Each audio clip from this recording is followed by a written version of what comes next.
Savings আৰু investment হৈছে এনেকুৱা বস্তু যিয়ে আমাক বিপদৰ সময়ত এগৰাকী প্ৰকৃত বন্ধুৰ দৰে সহায় আগবঢ়ায়।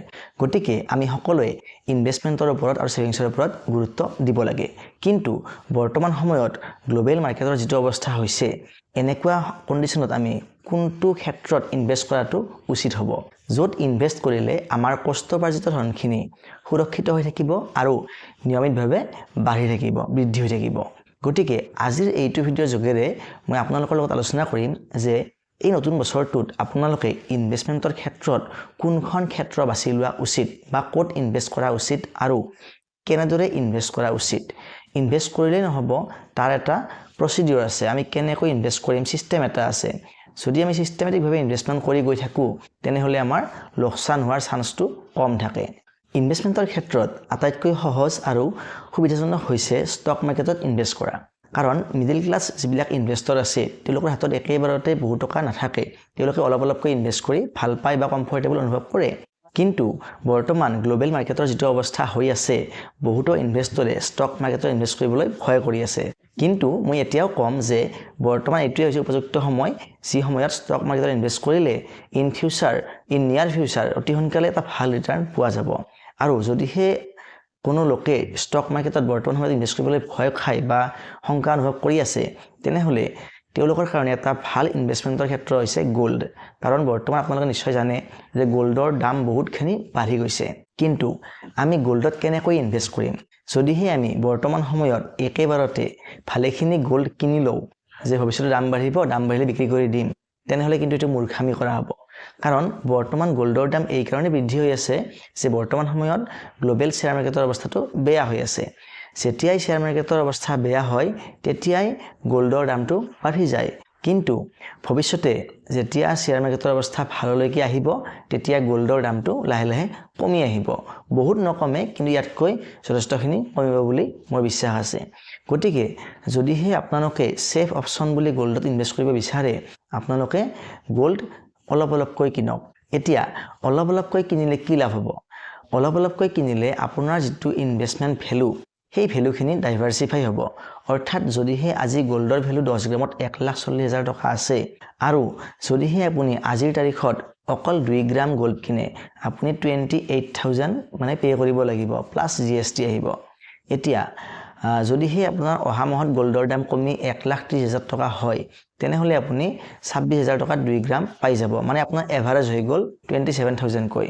ঠিক তেনেকৈ দাম বৃদ্ধিৰ লগে লগে বা দাম কমি অহাৰ লগে লগে আপোনাৰ যেতিয়া প্ৰাইচটো ভেৰি কৰিব, আপোনাৰ গোটেইখিনি গ'ল্ডৰ প্ৰাইচটো এভাৰেজ হৈ যাব। কিন্তু যদিহে আপোনালোকে ভাবে যে গ'ল্ডৰ দামটো আৰু বেছিকৈ বাঢ়ি যাব, গতিকে আমি আজিয়ে ভালেখিনি গ'ল্ড কিনি লওঁ, কিনি লোৱাৰ পিছত যদি কিবা কাৰণ দামটো কমি যায়, ভালেখিনি কমি যায়, তেনেহ'লে আপোনালোকৰ বহুতখিনি লোকচান হৈ যাব। গতিকে আমি গ'ল্ডখিনি কিনোতেও কিন্তু কিস্তিকৈ কিনাটোহে আমাৰ কাৰণে ভাল। এতিয়া নেক্সট গুৰুত্বপূৰ্ণ কথাটো হৈছে আমি কেনেকুৱা গ'ল্ড কিনিম। আজিকালি বিভিন্ন ধৰণৰ গ'ল্ড কিনিবলৈ পোৱা যায়, মানে কেটেগৰী ৱাইজ। যেনে আমাৰ ফিজিকেল গ'ল্ড। ফিজিকেল গ'ল্ড মানে হৈছে আমি গ'ল্ডৰ বিস্কিট কিনিব পাৰোঁ বা গ'ল্ড কইনছ কিনিব পাৰোঁ বা আমি গ'ল্ড জুৱেলাৰী কিনিব পাৰোঁ।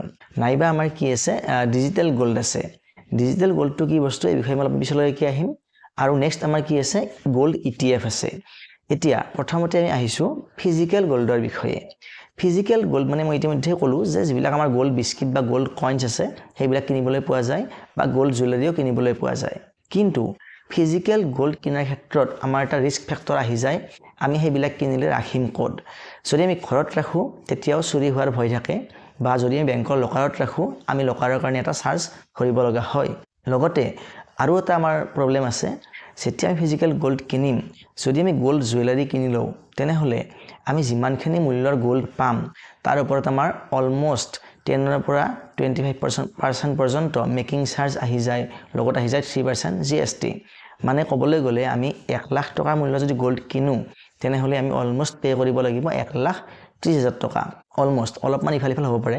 আৰু সেই যিখিনি ফিজিকেল গ'ল্ড যাৰ একচুৱেল মূল্য মানে হৈছে 1 লাখ টকা, য'ত মেকিং চাৰ্জ প্লাছ GST মিলি 1,30,000ৰ আশে পাশে গৈছিল, সেই মানে ফিজিকেল গ'ল্ডখিনি যেতিয়া আমি বিক্ৰী কৰিবলৈ যাম, তেতিয়া কিন্তু আমি সেই 1 লাখ টকা মূল্যৰ ওপৰতে আমাক মানে দামটো দিয়া হ'ব। সেই সময়ত যিটো প্ৰাইচ চলি থাকিব।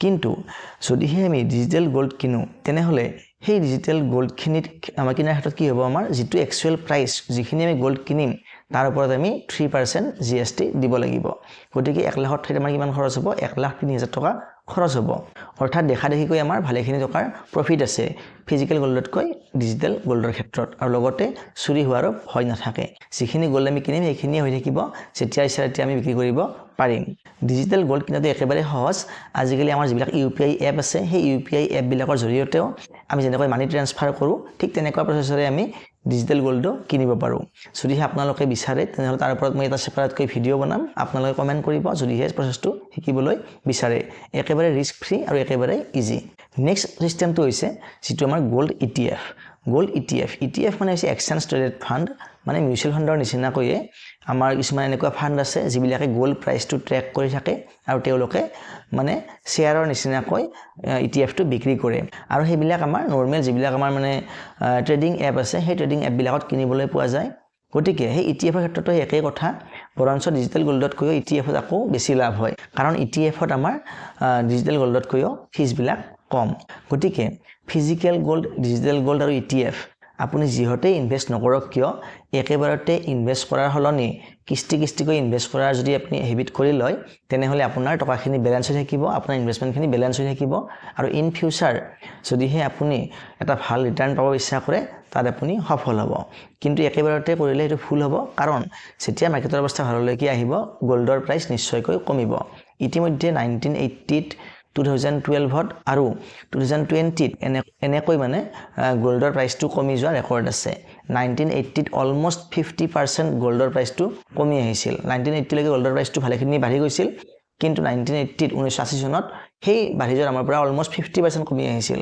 ঠিক তেনেকৈ 2012 চনতো 28% পৰ্যন্ত গোল্ডৰ দাম কমি আহিছিল বাঢ়ি থকা অৱস্থাৰ হঠাতে কমি আহিছিল কাৰণ গ্লোবেল মাৰ্কেটখন ভাল হৈছিল এতিয়া যেহেতু আমাৰ গোটেই বিশ্বতে অৰ্থনীতি বেয়া হৈ আছে এখন দেশৰ লগত আন এখন দেশৰ সম্পৰ্ক বেয়া হৈ আছে সেই কাৰণে এই গ্লোবেল টেনচনৰ কাৰণে আমাৰ শেয়াৰ মাৰ্কেটখন বেয়া হৈ আছে আৰু যাৰ ফলত ইনভেষ্টৰ বিলাকে এটা সেফ অপচন বিচাৰিছে আৰু সেফ অপচনটো হৈছে গোল্ড হেহে গোল্ডৰ দামটো বহুতখিনি বাঢ়ি আছে এতিয়া আজি মই যি তিনিটা অপচনৰ কথা ক'লো যদিহে সোধা হয় যে এই তিনিটা অপচনৰ ভিতৰত আটাইতকৈ ভাল কোনটো অপচন হ'ব তেনেহলে নাম্বাৰ 1 আহিব ETF সকলোতকৈ ভাল আৰু সকলোতকৈ কম খৰচী দ্বিতীয় অপচনটো হ'ল ডিজিটেল গোল্ড আৰু তৃতীয় অপচনটো হ'ল ফিজিক্যাল গোল্ড কিনিলেও কিন্তু জুৱেলাৰী কিনাৰ হলনি আপোনালোকে কয়েন্স বা বিস্কিট কিনাৰ চিন্তাটো কৰিব এতিয়া ইয়াতে কথা এটা আছে যদিহে আপুনি লং টাৰ্মৰ কাৰণে ইনভেষ্ট কৰিব বিচাৰে তেনেহলে ETF ক প্ৰায়োৰিটি দিব আৰু যদিহে কম সময়ৰ কাৰণে ল'ব বিচাৰে তেনেহলে ডিজিটেল গোল্ড ল'ব পাৰে বা ETF ল'ব পাৰে দুয়োটা বিকল্পই